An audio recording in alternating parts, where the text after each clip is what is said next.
I'm going to move on to another question that came in via email. My pediatrician is recommending Respiradol for my ADHD son, 14 years old. I'm afraid because of all the things I have seen about boys growing breasts. What do you suggest?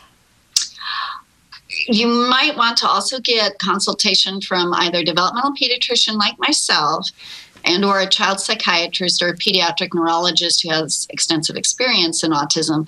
There is a time and place to consider Risperdal, but it has a lot of potential very serious side effects. So it's really more a last resort.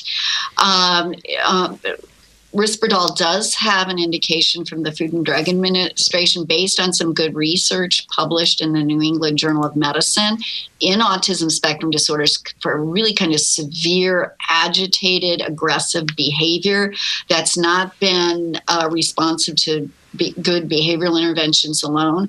And I've definitely seen times that it can be very helpful, but it has serious side effects. So one thing it helps is to draw a hormone level called prolactin before the medication is started, as well as drawing a genetic panel called the DMEX panel that looks at how an individual, through their cytochrome system, how they handle psychiatric medications, whether they're rapid metabolizer or intermediate or slow metabolizer. And that would help predict whether they're more likely to have side effects on a medication like Risperdal.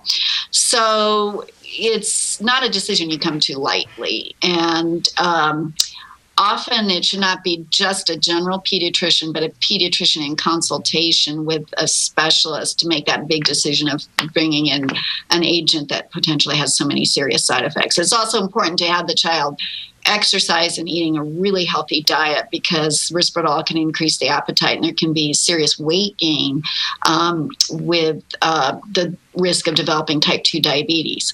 While the breast can grow in a male on Risperdal, the breast will grow a little bit just during puberty, even in a male. So not to confuse those two. And it's not that common that Risperdal will actually cause milk production from the breast, but that has been reported. Wow. So you talked about a test that you could potentially do to see how well your child will tolerate drugs.